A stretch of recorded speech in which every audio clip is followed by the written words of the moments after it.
কঠিন দৃশ্য আর সহজ কৌশল, তাহলেই তৈরি হয় সুন্দর একটি দৃশ্য। প্রথমে আমরা আর্ট পেপারের মাঝ বরাবর একটা ছোট্ট দাগ টেনে নেব এবং এই দাগের নিচে আমরা আরও একটি দাগ টেনে নেব, তবে একটু বড়, এবং দুই দাগ স্কেল দিয়ে মিলিয়ে দেব। এরপরে আমরা এই একটা চালা হলো, এখান থেকে আরও একটা ছোট্ট একটা দাগ বের করব। এরপরে এই দাগের নিচে আরও একটা দাগ দেব, তবে একটু বড়, দেখো। এরপরে এই দাগটাও এই দাগ দুটো আমরা মিলিয়ে দেব। আমাদের দুটো চালা হলো, একটা বড় ঘরের চালা, একটা ছোট ঘরের চালা। এরপরে এখান থেকে আমরা একটা দাগ টেনে দেব। আমাদের দাগটা টানা হয়ে গেল। এখন এই দাগটাও আমরা মিলিয়ে দেব। দেখো, মিলে দিলাম দাগটা, আমাদের একটা ঘরের শেপ চলে আসলো। এরপরে এই কোনায় থেকে আমরা একটু বাঁকা করে দাগ টানলাম এবং এই বাঁকা দাগ থেকে আমরা আবারও এই দাগের সাথে এই বাঁকা দাগটা একসাথে অ্যাডজাস্ট করে দিলাম একটা দাগ টেনে। এরপর এখান থেকে ছোট্ট একটা দাগ বের করলাম সোজা এবং চিকন করে ধারি এঁকে দিলাম, দেখো।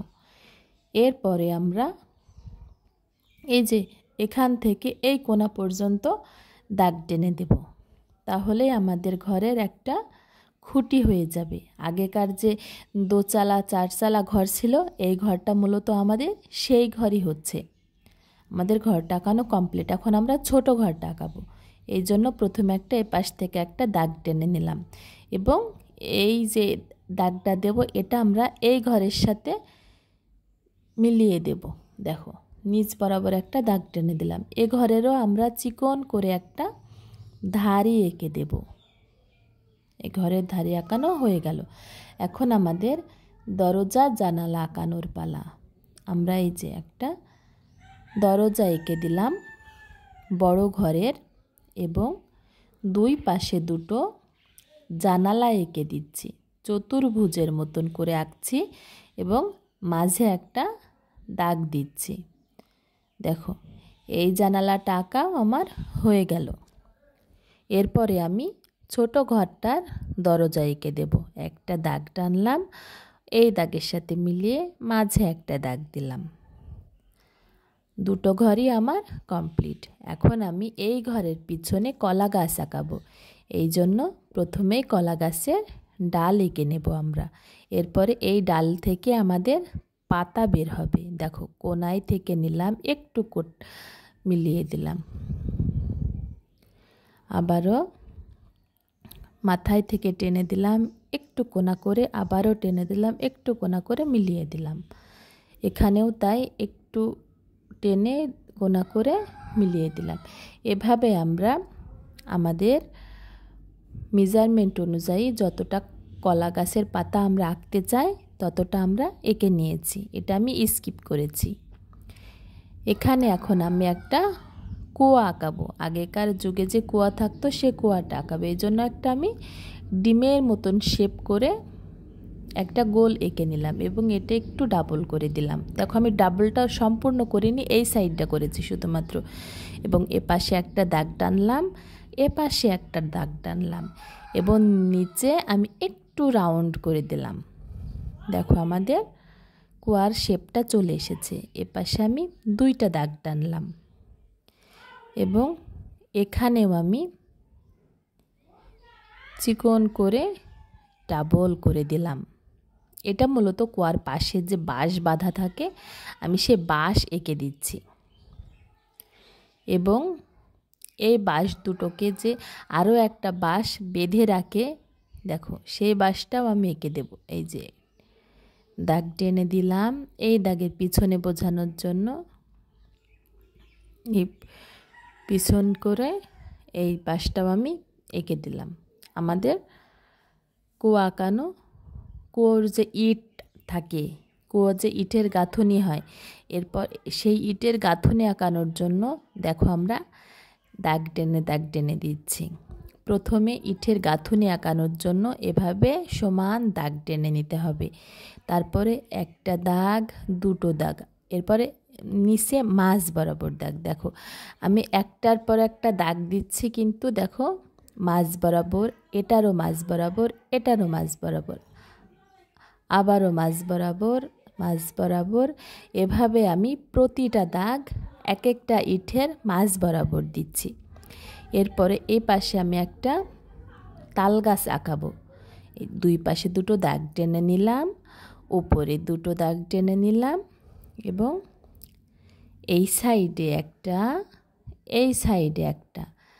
এরপরে এই পাতাটা জিগজ্যাগ জিগজ্যাগ করে দিলাম, ওপরকার পাতাটা জিগজ্যাগ জিগজ্যাগ করে দিলাম, এবং এখান থেকে জিগজ্যাগ করে আনতে আনতে এই পর্যন্ত দিলাম। আবারও এটারও জিগজ্যাগ করে আনতে আনতে এই পর্যন্ত দিলাম। দেখো আমাদের তাল গাছের পাতার যে শেপ সেটা চলে এসেছে। এরপরে মাঝে কিছু দাগ টেনে দিলে আমাদের তাল গাছের পাতাটা আঁকানো কমপ্লিট। এবার তাল গাছের গোড়াটা এঁকে দিলে হয়ে যাবে। এই জন্য এখান থেকে আমরা একটু বাঁকা করে টেনে দিলাম। আবারও এখান থেকে গোড়াটা ডাবল করে চিকন করে এই যে মিলিয়ে দিলাম। দেখো এবারটা আমি গোড়াটা কিভাবে আঁকি, একটু রাউন্ড করে নিলাম, এরপর এই যে দাগ টেনে আবারও রাউন্ড করে দিলাম। আমার গোড়াটা আঁকানো হয়ে গেল। এখন আমি এই সোজাসুজি একটা দাগ টেনে নেব স্কেল দিয়ে। দেখো আমি সোজা একটা দাগ টেনে নিয়েছি।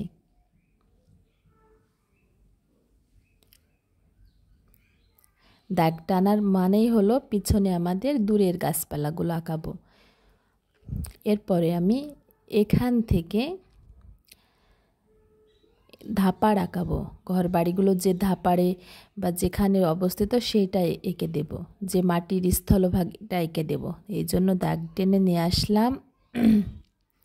দেখো দাগ টেনে একটু বাঁকা করলাম, আবারও এই যে বাঁকা করে মিলিয়ে দিলাম।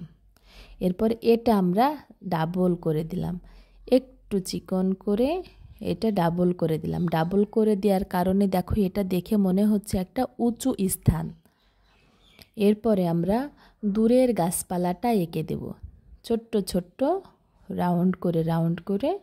দেখো আমাদের দূরের গাছপালাটাও এভাবে তোমরা এঁকে বেঁকে আঁকিয়ে দেবে।